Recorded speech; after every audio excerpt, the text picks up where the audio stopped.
Nation Titans reporter Turron Davenport, and you are tuned into the Titans Upload Network. Whether it's the regular season or the off-season, we have you covered as we give you the best Tennessee Titans and NFL news and insight that a fan could ask for. You're watching the Titan Upload Network.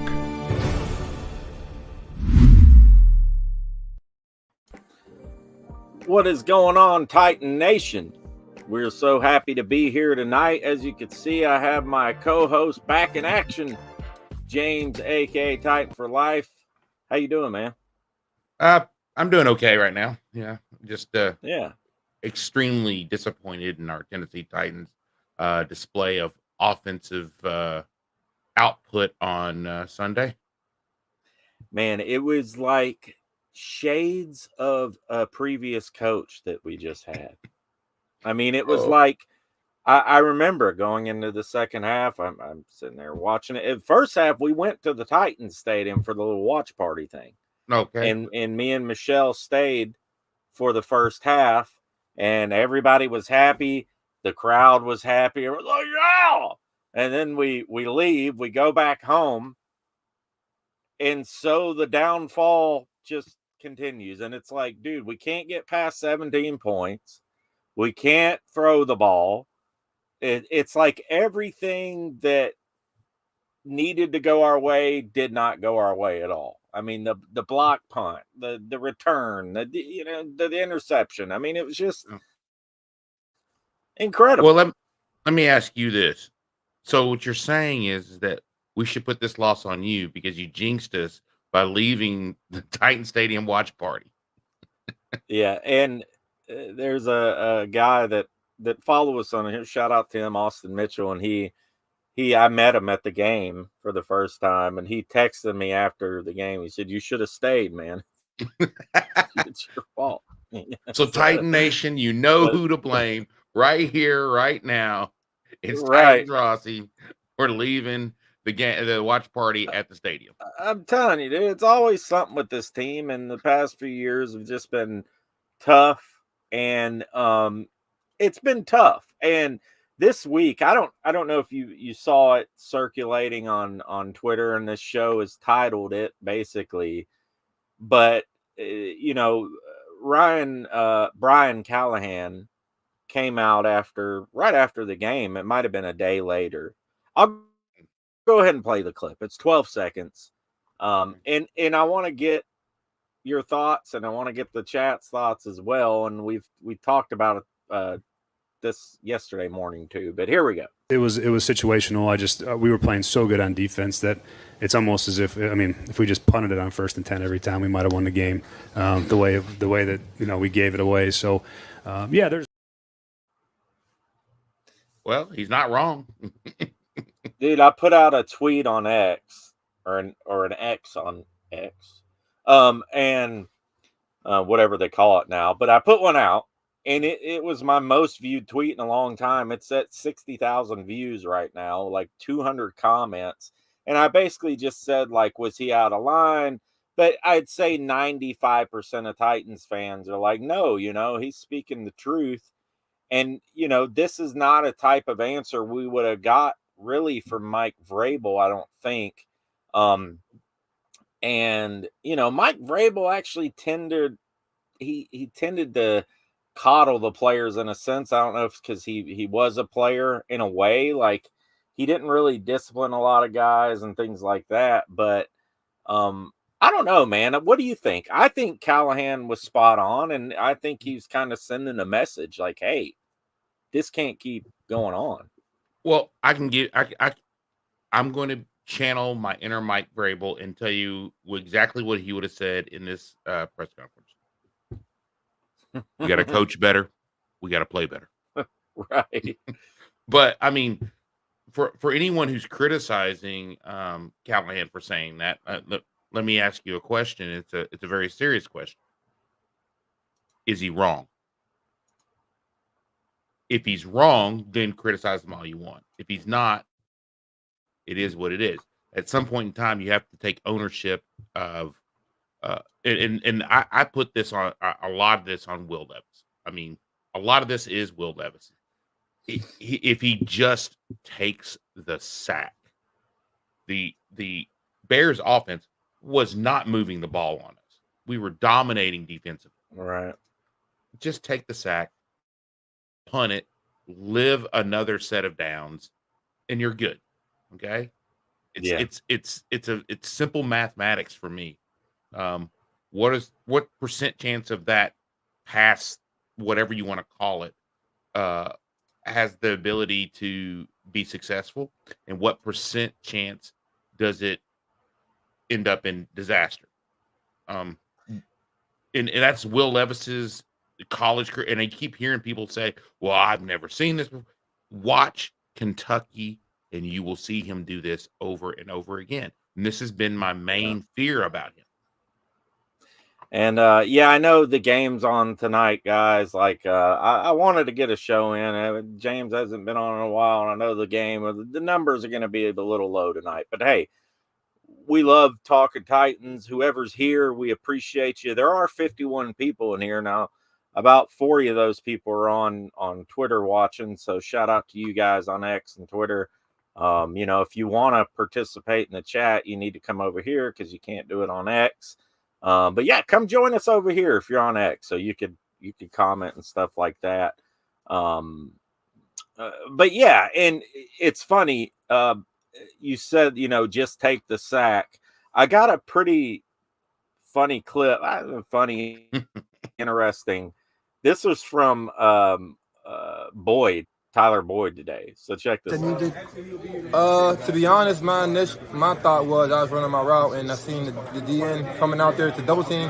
So I kind of felt like that wasn't the play, that wasn't the throw. So I kind of took my eyes off as I'm going away because I thought it was taking a sack, So then when I turned around, he ended up trying to get rid of the ball. I don't think he was trying to throw it to me initially. He was just trying to get rid of it so he don't take a sack. But in that situation, just take the sack. Just take the sack.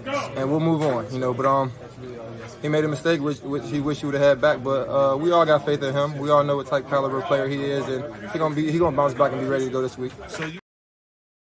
Just take the sack. Take the sack, Will. Just do it. And another thing, James, like one thing that I noticed throughout the game, and it might not even have any significance at all. Okay, I'll start with this. The one thing that irritates me about Levis the most so far, now, short sample size, and just to make this clear to everybody who's watching, I'm not out on Will Levis. I'm not giving up on Will Levis. I'm not saying, let's go ahead and throw Mason Rudolph in there. And I'm not that guy. I got faith in the guy. Hopefully he could do it. But the one thing that irritated me during the game, in the last 10 games for that matter, not sliding, dude, like going out there and he's sitting on the sideline, James, with a heating pad on his back because he's out there trying to throw blows to linebackers and edge dudes. And it's like, and even some of these safeties out there, man, they can clock you too. Yeah. These are not college boys. Like these are NFL grown men who know how to hit and who want to destroy a quarterback that's running in the middle of the field. And he's acting all like, like running on the sidelines, and it's like, dude, I don't know, man. Like, what's it going to take for him? And the thing is, too, and I'll get off my soapbox. Look, if you want to be a team player, if you want to be a leader, you're a quarterback. You're the leader of this franchise. If you want to be a leader, a team player, you don't put yourself in situations like that where you could get injured for the year or for however many games, and then you're really putting your team in a situation. So to me, in a way, I get it. Like you're trying to make a play, but in a way, you're being really selfish and arrogant. And I just don't like it, man. I don't like it. Well, he's trying to play the hero, and I get it. In college at Kentucky, he essentially was the offense, and I get that. It's hard to get out of that kind of thing. But, at some point in time, you got to understand that if you keep taking these hits, you keep doing these things like this, the NFL stands for not for long, because you're going to end up hurt or injured. Yeah. And I don't know if that's what's going to take for him to take an injury and say, okay, I need to start getting down, or, the coaches are going to, may just have to drill it into him, may have to take that red shirt off of him in practice and let him take hits there, and then say, okay, look, this is what's going to happen. You're going to keep getting, you better get down, because we can bring, our defense can bring the thump. Right.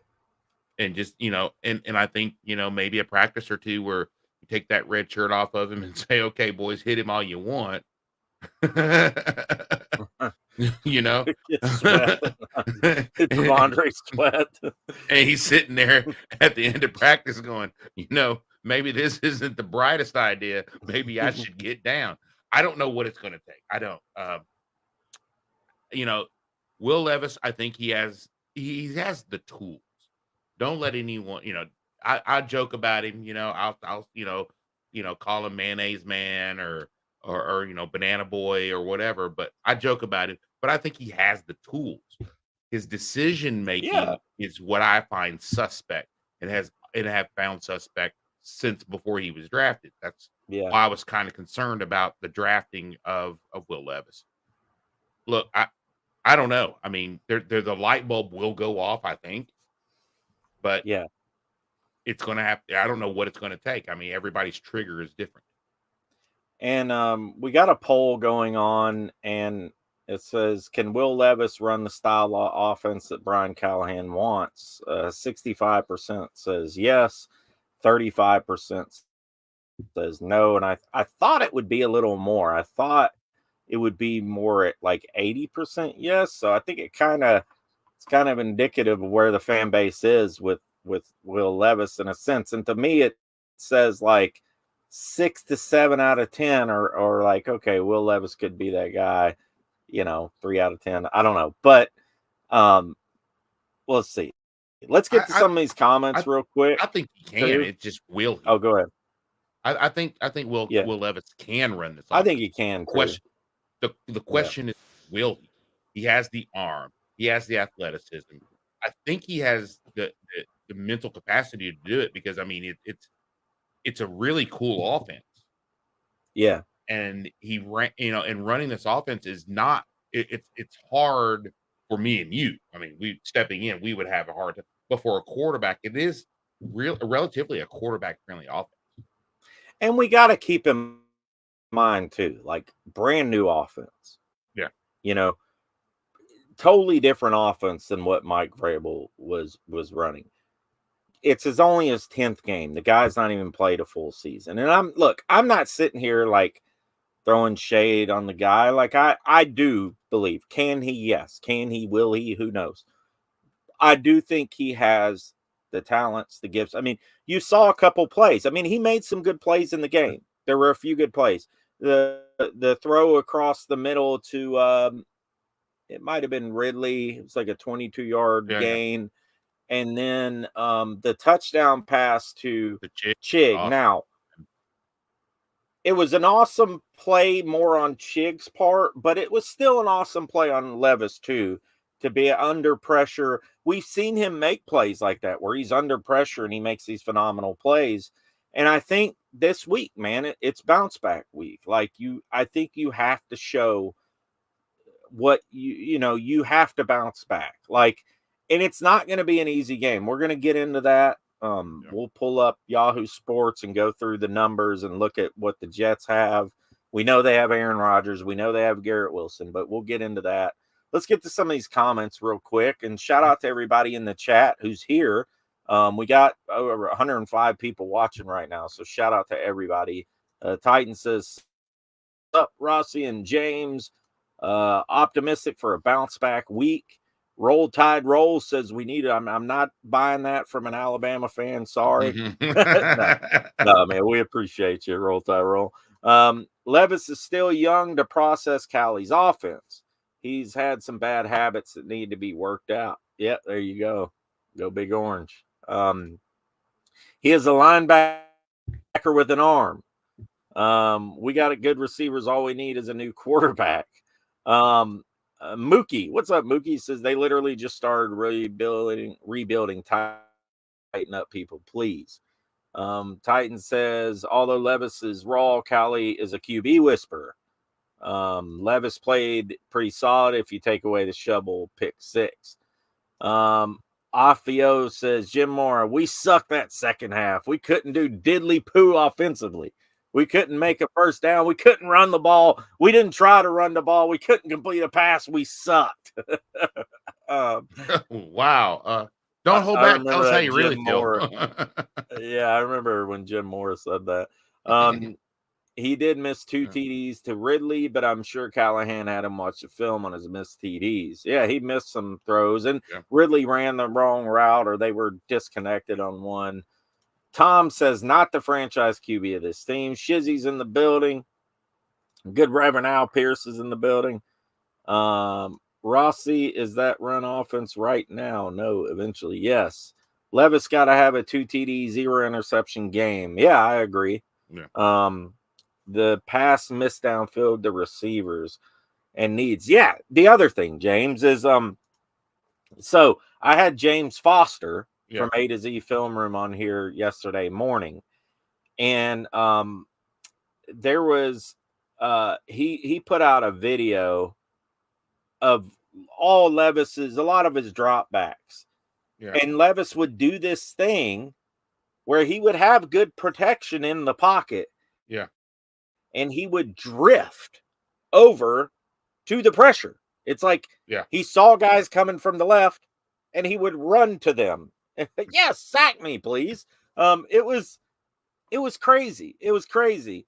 And I mean, Callahan talked about it. Things they need to clean up, but stay in the pocket, brother. Like, step up in the pocket, because the plays that he made that were good plays was when he stepped up into the pocket. Yeah. Well, I mean, it's one of those things, you know, pocket presence. Last year he didn't have a pocket, so he couldn't develop pocket presence. Right. And you go back to Kentucky, he never had a pocket, so he doesn't have pocket presence. So that is, I think, just a function of him never having a pocket. Yeah. So he's got to get used to having a pocket, knowing where the pocket is, knowing how the pocket moves, knowing how big the pocket's going to be, where he needs to be. And right now, I think really and truly, just stay in the pocket, take a step or so forward, and you're going to, you have really good blocking.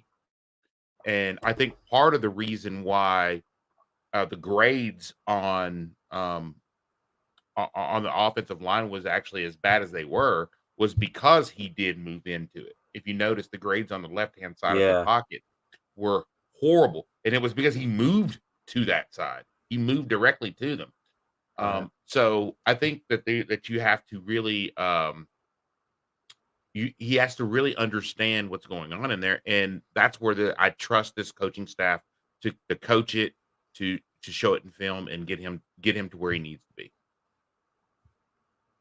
And Will Bowling on X released this. Most pressures fake, weak 1% of dropbacks. Will Levis was second in the league. Now, how much of that is him drifting? Yeah. You know, like you're talking about 3 or 4 of those plays could change that percentage quite a bit. Yeah. But the concerning thing, you know, and Latham, I'm not going to harp on Latham a whole lot. First NFL game, like, he had a lot of good things he did. He had a lot of bad things, but he let up the most pressures. Not surprised. I mean, 5 pressures. MPF, 3 pressures. Skoronski had a bad game too. And you know, Raiden's played really well. I mean, he got hurt, but he'll be back. He's fine. But, you know, it's just, you know, this offensive line, like, it remains to be seen. We need them. We need them to show up, because, well, I put 4. This guy needs the help. I put 4 of those pressures on Will, because he literally went over to them. If he steps up a little bit, I mean, if he steps up, they run right past him. They literally run right past him, because that's how they set those blocks up. You Right. give up a little bit of space in order to direct them further out and further back. That's Right. how pass blocking works. So, and Yeah. when you drift right into them, yeah, you're going to get pressure. I mean, if I, that's like me running into a brick wall and saying, "Wow, that brick wall hit me." Yeah. Definitely weird. Yeah. Before we move on, we do have a new sponsor. We've been talking about it the last couple weeks, Recovery Unplugged. If you guys know anybody, have a loved one that's struggling with addiction or mental health, just like the Titans fight for every yard, so can you fight for the best version of yourself. At Recovery Unplugged, we use music to help you tackle addiction and win. Call us today and game plan a better tomorrow. This place is an amazing place. I work there. I'm an admissions rep there. I've been working there for 3 years. I called them up about a month ago and I said, hey, let's partner up. Like, what are we doing here? You know what I mean? And we're so stoked to have them on board. The link is in the description. The link is pinned in the chat. You could call. There's a number there. You can look at their website. You could submit info on their website, recoveryunplugged.com. You can also personally email me if you guys are, want to personally just talk to me. It's all confidential. You can email me, titansrossi@gmail.com. Super stoked to have these guys on board. Shout out to them. But anything from substance abuse to mental health, or just strictly mental health, or just substance abuse, anything like that, they offer inpatient, outpatient, virtual outpatient, medically assisted detox, 8 different locations across the country. There's one right in Nashville, actually in Brentwood. So check us out, man. And like I said, the links are all in the description, the chat, all that. So anyways, moving on. You can't go on. You talk about music, and we need to talk about Rossi's music. Rossi, you play. You're an artist yourself. I do, man. I love playing. I actually go to our center in Brentwood, and play music for the clients. I do a lot of stuff here and there. I love playing. I'm a songwriter. I write my own music. I have an album. If you type in Rossi Shed Your Skin on Google, on Spotify and Amazon, all that type of stuff, you could find my music. And I don't know, man. I love doing it. I feel like I'm pretty decent at it. Like, never really made it big or anything. When are we going to do a concert? It's fun. When are you going to do a concert for us here? Yeah, I need to. It'd be a fun thing. Yeah. I think it'd be kind of cool, Maybe we could put on some type of event or something, but I think it'd be kind of fun to do something like that. But and to put that, all right, and to let's put that talk together, and to put that together with mental health and substance abuse and all of that kind of stuff. It works nice because to me, when I'm feeling down or whatever, I listen to music, and sometimes it cheers me up. Yeah. Sometimes it puts me in the right headspace. Right. And that's the whole idea behind Recovery Unplugged too. So getting to the defense, man, the defense lights out. Lights out. I mean, the best defensive performance I've seen in a long time from the Tennessee Titans. I mean, maybe dating back to the Bengals playoff game where Ryan Tannehill threw 3 interceptions. Like, not as dominant. I mean, they had 9 sacks and all that, but they're number 1 in the league right now in total defense. They've allowed 148 total yards. They stifled. Williams couldn't do anything. No. The receivers couldn't do anything. Even what's his name? Sneed said that he played a horrible game and he allowed 2 catches for 16 yards. It's like, hey, if that's horrible, I'll take horrible. But man, how nice is it having L'Jarius Sneed? How nice is it having Chidobe Awuzie? And Tavondre Sweat. Yeah. Tavondre the Giant. Like, the dude was incredible. Yeah. Just and you watch. I think it was about the second quarter or so. They were double teaming him. They had to double team him to slow him down. So now you've got 2 legit guys that you must double team. And this is a rookie we're talking about. This isn't, this isn't a guy who's been in the league a year or two. This is a rookie we're talking about that they're going, okay, look, dominant. We can't handle this dude one-on-one. We got to double team Sweat. So now you got 2 double teams, and that allowed the linebackers to do what they do. I mean, you look at him here, just getting through the line and his speed. Yeah. Like his speed is surprising. Yeah. And the bull rush, I mean, you have to set up for the bull rush, because if you don't, he's just going to blow right into you, knock you back into the backfield. If you set up for the bull rush, he hits you with the speed. Look at that. Watch look at this swim move. Yeah, look at that. I think it's the it's just pure. Now look at this. He bull, and then next thing you know, you're in the back. And good hand placement and movement too. Look how he's using his hands. Oh, man, you gotta think that offensively, don't turn the ball over, score a couple of times, and you're gonna win the game. Yeah. You can't throw interceptions. You just can't throw the ball away, take the sack, whatever. But wow, and we've also got to clear up the special teams punt getting blocked all the time thing. We got to clean that up. Oh, and if I'm Stonehouse, I just got Hey, Stonehouse, we're gonna punt. No, I'm good. Did you hear today?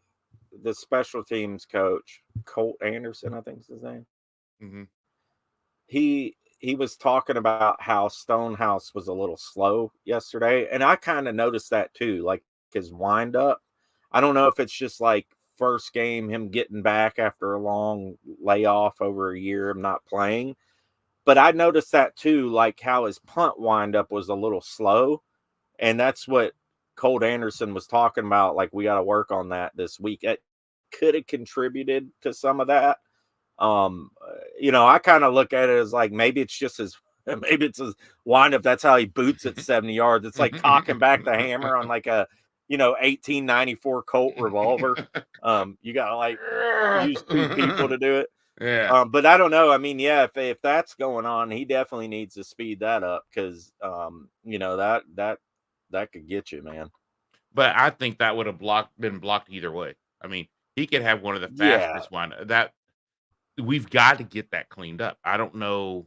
I think it was, wasn't it? Who was it that was responsible for that block? I think it was. I can't remember. I'd have to look up the stats again. I can't remember who it was. I don't know. They got through quick though. Yeah, for some reason, I thought that the defense was Jack. Yeah, but I'm not positive. I think it was Jack Gibbons. He let it up. Yeah. So I mean, Jack, you can't whiff like that. I mean, bruh, you got to slow him up a little bit. Yeah, it was Gibbons. I want to play some pretty funny clips by. I love Sweat, man. Like, he is growing on me. Oh, yeah. These were from today. And I love his attitude. Check this out. I mean, like I was telling boss right here, I mean, I just go out there every day playing my game and just out there having fun. When you watch tape yourself, how you think you did? Oh man! How'd you grade yourself? I got a lot of stuff to work on, and there wasn't my best game, y'all. Don't see, so stay tuned. How about the intensity level? Did you feel that it was different going from preseason to regular season? Nah, I mean, I feel like preseason got me ready for the real season, honestly. How much do you feel like you can make people pay for double teaming Jim? I mean, that's just something everybody gonna have to watch and see. How long you watch Rodgers, and how much you looking forward to going after him on Sunday? I mean, it's pretty dope. I mean, I'm a rookie, so I mean, growing up watching him is pretty dope, and now I get to play against him. So I think I'm gonna go out there and have fun, and just be myself. Did you think of? Did you see what Brian Bullinger's nickname was for you? The T-Pain. Yeah. What do you like it or not so much? I mean, it is what it is, but my nickname Meatloaf. So. Oh, really? Yeah. Who gave you that? How'd you get that? My godmom. And do you like meatloaf? Is that Yeah, call me. If you say meatloaf, I'm gonna answer. How'd you get the meatloaf? Huh? Eat a lot of meatloaf, or how'd you get it? No. So the crazy thing is, I was playing. It was a basketball game. I was playing basketball when I was young, and out of nowhere, she was like, "Get him, meatloaf." And since then, that's been my nickname. Dude, I love that guy. Like, dude, please keep interviewing him. Like, I mean, that dude is hilarious, man. And like how he starts off, he's like, "I was telling boss over here," and then they ask him to stand up because he's so freaking big. The reporters can't get around him, like they can't all surround him. So they're like, "Can you stand up?" Because like that dude's a mountain, man. He's a big mountain of a human being. He's quite large. And surprise, like fast. How he moves so fast is unbelievable. His technique is crazy. Well, I mean, it's not just he's fast though. He's the quickness of his hands, where he can jab you before you can get hands on him. That's rare. I mean, we got two of them on the front line on the front line there. Got two, and that's just amazing. Yeah, go check it out, Tom. I'll put the link somewhere in the description or something. But yeah, no, I mean the defense outstanding. I mean, you couldn't have asked for a better game, really. I mean, they let up 9 points. That was it. They didn't let up a touchdown. All Will Levis had to do was freaking take a sack and let Ryan Stonehouse boot it 70 yards and back him up inside the 20. But it is what it is. Game is over. Moving on. Hopefully the Titans can get this thing together. We got the Jets. We got the New York Jets coming into Nashville. And Sunday, it's supposed to be raining, dumping from tonight until Monday because Hurricane Francine is moving up through here. And I got a free ticket to the game. Shout out to Chad Davis on X, a good buddy of mine. And it sucks because it might be just dumping down rain, which might favor us because Tony Pollard, who we haven't talked about on this show yet, Tony Pollard looked really good in this game. Like when they were running the ball in the first half and running successfully, I mean, the guy hits the holes. Like he has good vision. He sees the hole. He hits it. I like what I'm seeing from Tony Pollard. Yeah. He's just got that something. You know what I'm saying? He's when he gets to the hole, he has a little bit of wiggle so that, you know, if there's somebody in the hole, he can do it. And I think that the offensive line is getting better. It's not there yet, but it's getting better. I think that you know, and then, you know, he's, how do I put this? Our running backs are complementary to each other. You know what I'm saying? They're just complementary. Tony Pollard has he has the experience that I think the Titans run game needs at this point. And the fact that he can come out of the backfield and catch is a big plus. Still miss that big bruising back. You know, I still miss King Henry. But at the same time, you know, moving forward, I think the Titans run game is in a really good spot. If they can get the pass game going, boy, you want to talk about trouble. This team could be trouble. Yeah. And I think by game 5 or so, I don't know if you're going to want to face this team. If you're another team out there, by game 5, I think you're going to have issues. You're not going to want to face this team. And I've said it all preseason. I'd like, look, you know, it's going to take a while for this offense to start gelling. Like, I think it's going to take 5 or 6 games. You know, the only thing that the Titans can hope is that their defense can hold up enough, and they can be like, we got the bye is in week 5 for us. It's really early. If they can somehow go into the bye 2-2. and they start gelling a little bit on offense. You got the Jets, who are, I mean, the Jets looked bad. I mean, Aaron Rodgers looked bad this past week. Now, he hasn't played in a long time. It could have been knocking the dust off. He still is Aaron Rodgers, but he did not look like the same Aaron Rodgers out there. Yeah. As he has in the past. And I think they're beatable, especially at home. The Titans are probably angry. They want some get back. Yeah. And I think if you can get some pressure on him like they did Williams, and Tavondre the Giant comes rushing up the middle, every other play, I think you got a shot. And then you got Green Bay. Jordan Love is more than likely going to still be out in that game. And you got Green Bay coming to Nashville with Malik Willis.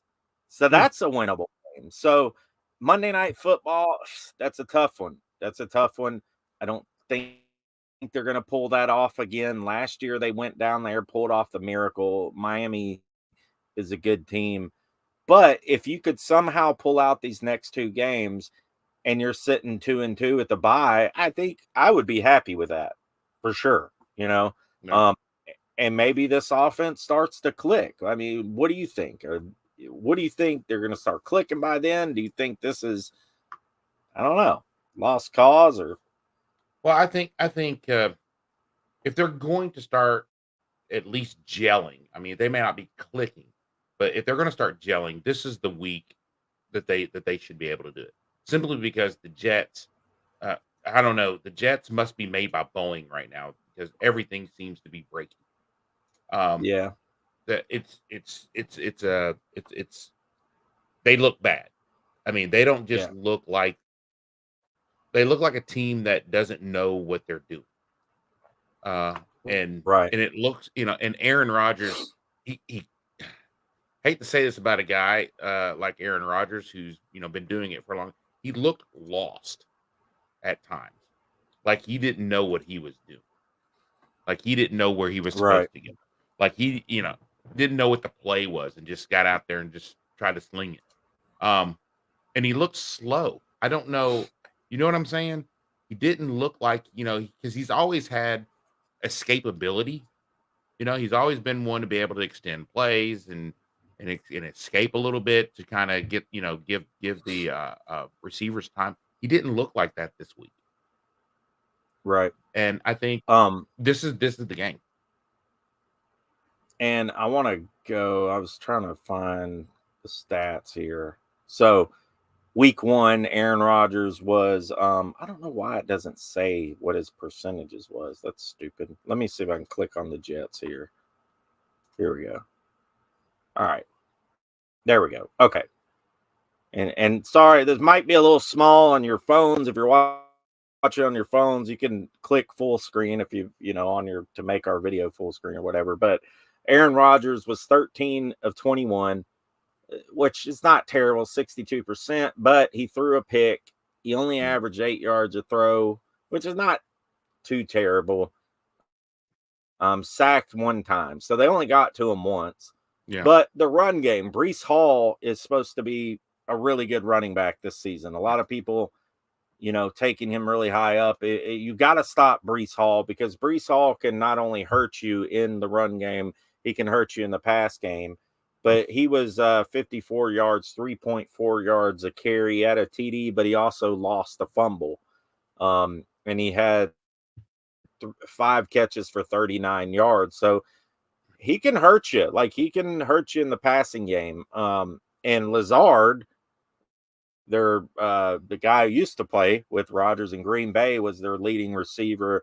Garrett Wilson is a guy that's going to be, he's a star. He's going to be a star in this league. He had a great rookie season, and all that.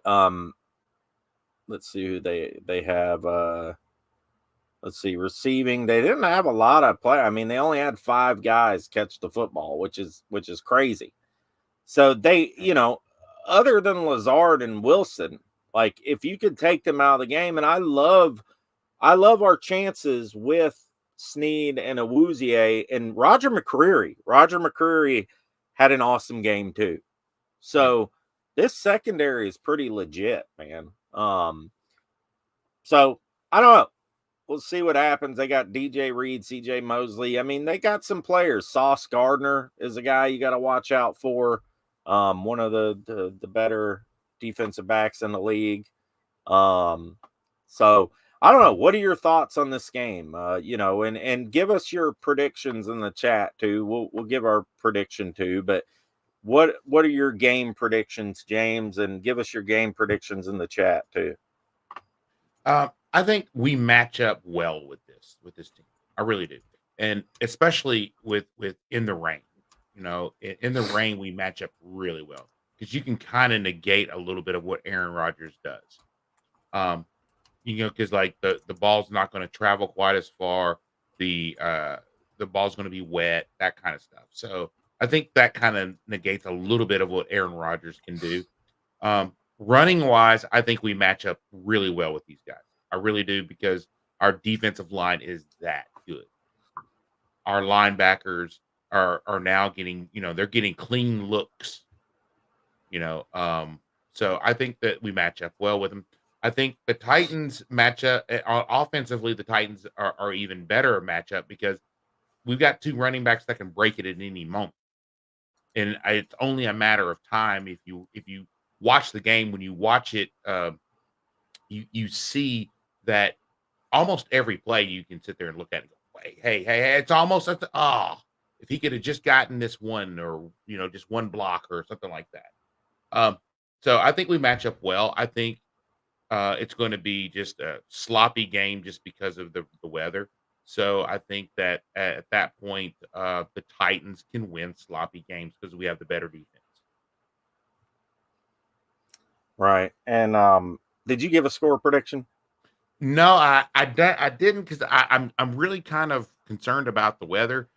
I think it's going to be a low scoring game, maybe 17-10, something like that, with the Titans winning. Okay. Yeah, that 17 number. Yeah. the curse of the 17. This one is weather related. This isn't, I think that 17 number is a pretty good number. 17-10, 17-13, something like that. All right. So yeah, I mean, I think I think a lot of it does depend on the weather. But I think the Titans are going to bounce back, man. I'm going to kind of give it a weather prediction too. And I like Titan. I like his prediction 20-17. I think that's kind of where I'm at with it. Jets are 3.5-point favorites. But I think I'm going with like something like 21-17 or 20-17. The Titans. Now, I did say on the AFC South Roundtable, that I thought the Titans might not pull it out, but now at the time I didn't know the weather was not going to be what it is. So I think the weather could play a part, and I think the weather's going to favor us. So I don't know. I'm gonna go 20. Let's say 20-17 Titans. I'm gonna go with your score, Titan, and I don't know. That's where I'm gonna go with it. We'll see what happens. I really hope that they can pull out a win because I think they really need this game, man. I mean, it is an AFC game. It does matter. And, if you wanted to lose a game first of the season, losing to the Bears was not a terrible thing because they're in a, an NFC team. Yeah. I don't know. I just think, I just kind of like, this is one of the few times that I go, I'm glad we have an outdoor stadium right now because this gives us a bit of an advantage. But I mean, it's just wow. I've been looking at some of the renderings. Have you seen the renderings of the stadium? Some of the new stuff that they've put out there the last few weeks. Yeah, no, it looks awesome. I saw it's amazing how much they've got done. I pulled over, like we drove from that side of 24. Yeah. And it's crazy how much of it they've already got done. It's pretty impressive. Yeah, I think I think it's gonna be a beautiful stadium. I can't wait for it to open, to be honest with you. It's just gonna be beautiful. And it's going to be complementary to the Nashville skyline and the Nashville downtown area. Yeah. All right, we got a few more score predictions. Titan Kong says Titans 0, Jets 56. You got a lot of faith in us, don't you, Titan Kong? We had a poll going on, which I'm surprised by this poll.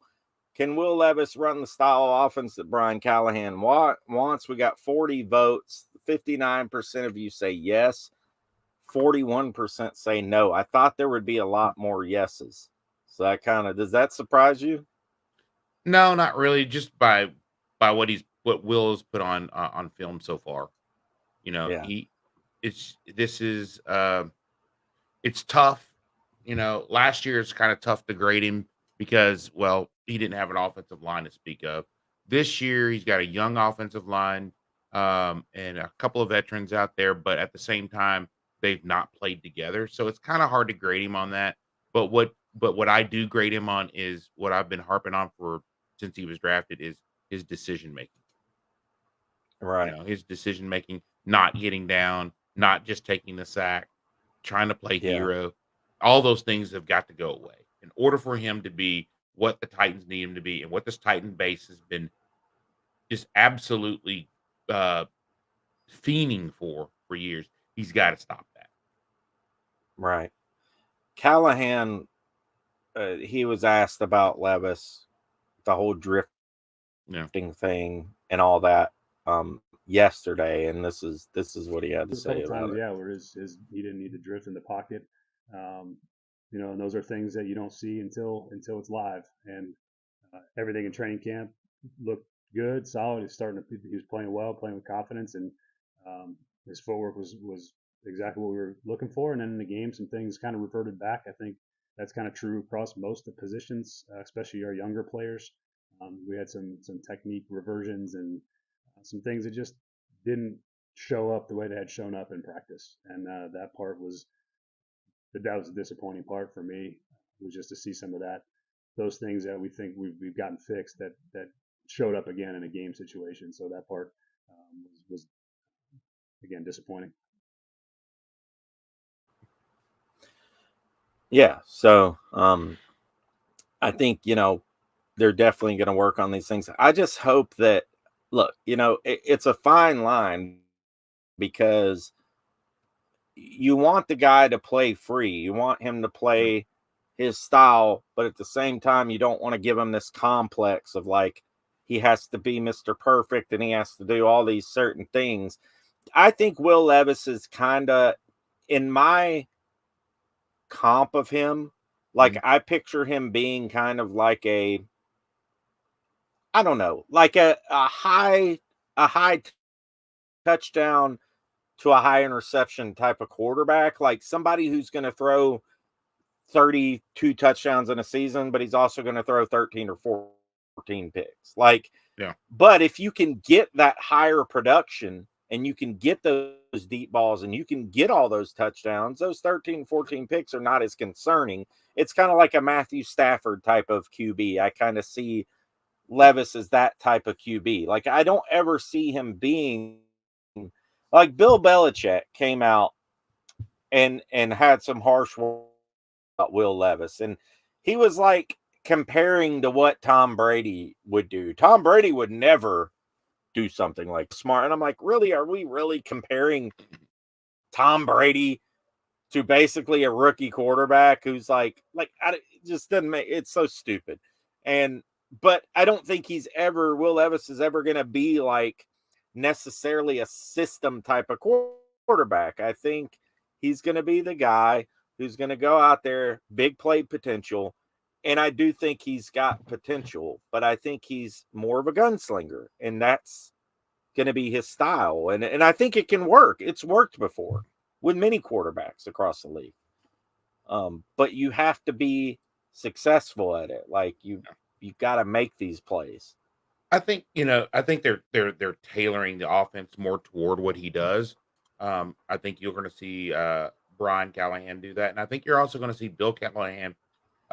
If they can't get this drift thing fixed, I think you're going to see Bill Callahan kind of tailor the offensive line's blocking toward that. Right. But you don't want to do it right now, because if you can stop him from doing the drift and start him, climbing the ladder in the quarter in the pocket, then your offense is going to be that much more effective.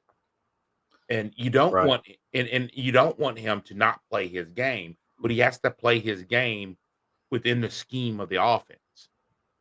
And he can be Right. he can be a gunslinger in this offense.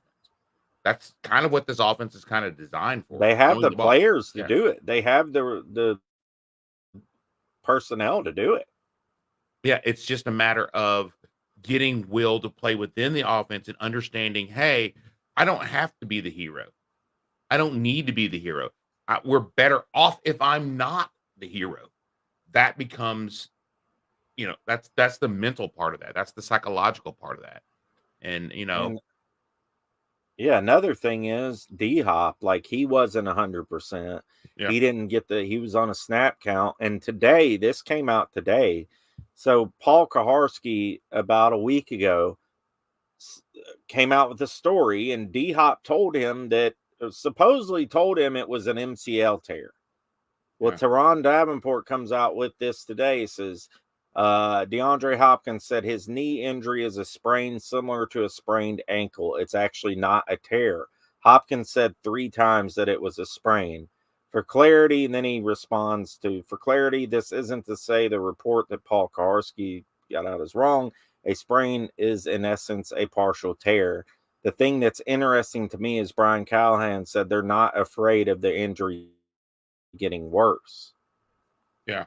So, I mean, obviously an ankle sprain is a lot better than an MCL tear. I would think. I'm not a doctor. Well, I don't know. It would depend on the grade of tear. Is it a full tear? Is it a partial tear? How big the partial tear is, that kind of stuff when it comes to tears. But when it comes to, a sprain, sprains can be, it's a general term, really, kind of. It could be where you just stretch something too far and it's kind of loose. It can be where sometimes MCL tears are described as sprains because they don't really do anything for them, and there's not much you can do with them. But I don't know. I'm not there. I haven't seen the pictures of it, and I don't know what the doctors have seen or what or how they're diagnosing it. Right. So you have to kind of take D-Hop at his word, because he's there. He's seen it all. Paul Kuharsky and Turron Davenport and all these others who are out there making these assumptions based upon other athletes aren't in the room, and and it's an inexact science because they only know what they get. Right. Yeah. I was gonna pull this up Yeah. here. Let me fix this screen here. Where I'm at. Okay, here we go. Okay. Well, no, that's not it. There we go. Okay. So it says this is from Google. Yeah. The main difference between an ankle sprain and an ankle tear is that a sprain is a stretch in the ligament, while a tear is a rupture in the ligament. Both sprains and tear can cause pain.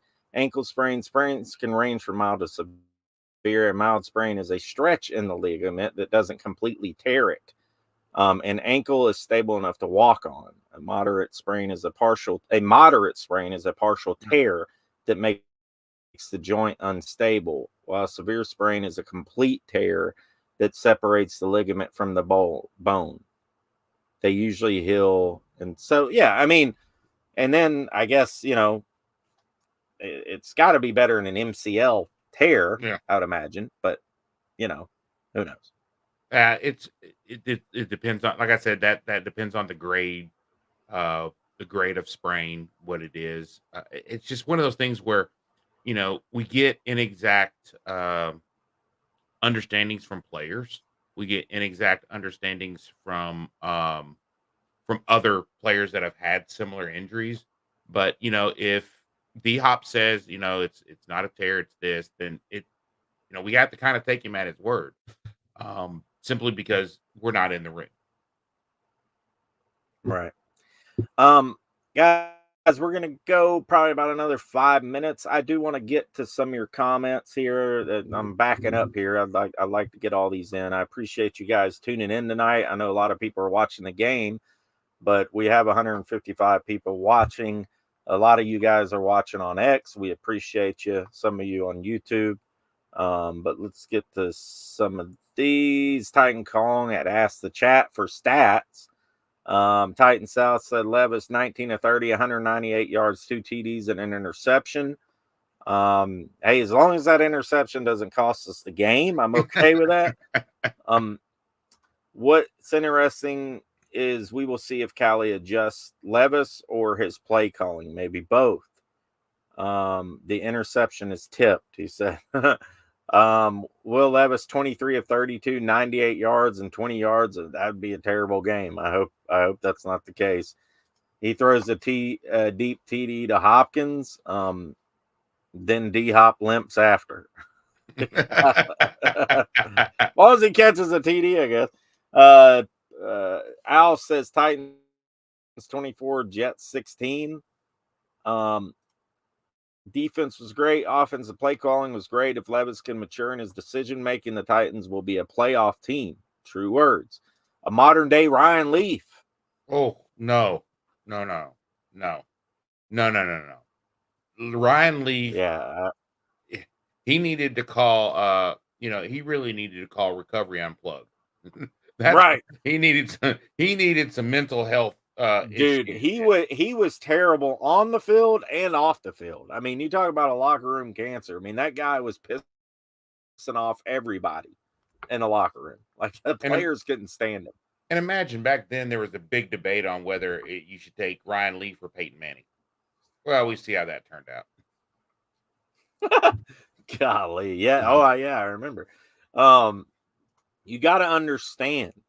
Levis went through a complete coaching staff change. Yeah, no, definitely. I think you got to give him, I mean, I'm going to give him at least half a season, the rest of the season. Definitely. Jets, 24, Titans, 17. Levis does too much. Rodgers pulls win out. He reminds me of Josh Allen. They were ready to write him off. He's not conventional, big arm, and takes chances. My concern is not between last game and this game. If he has a perfect game, that's not what my thing is I want to see progression. I want to see him get a little better each game. If he gets a little better each game, by the end of the season, we're going to be talking about this guy as being, oh my God, he's the greatest quarterback the Titans have ever had, and look at the great arm and stuff like that. That's but at the same time, if he doesn't progress, then by the end of the season, then we need to be asking questions of, is this the guy? Do we need to go somewhere else?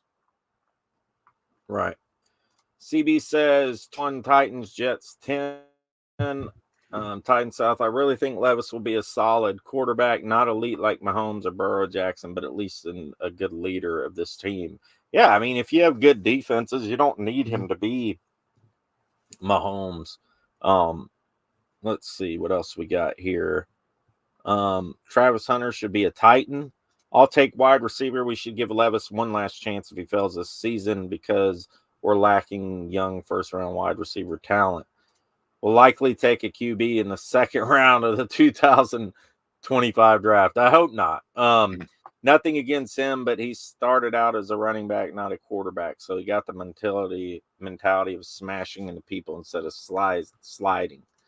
Well, that may be true, but your job is quarterback now. Your job is quarterback. Yeah, I mean, right. So, guys, that's going to do it for tonight. James, man, I appreciate it. It's good to have you back. Well, I haven't even been doing evening shows because my good buddy hasn't been here with me, but we've been doing a lot the morning shows, so you guys have been showing up for that, but we will. I mean, we plan on doing this every week. So, you guys stay tuned. We'll probably start doing it on Wednesdays nights, I would imagine, because doing it on football night is probably just not a smart thing, but maybe we could start doing. Well, I'll get with James. We'll talk about what nights we can do it and all that. But guys, thank y'all so much for tuning in tonight. You guys A lot of comments, a lot of good comments, and we appreciate you. Always keep it real. Keep it real, guys. Tighten up.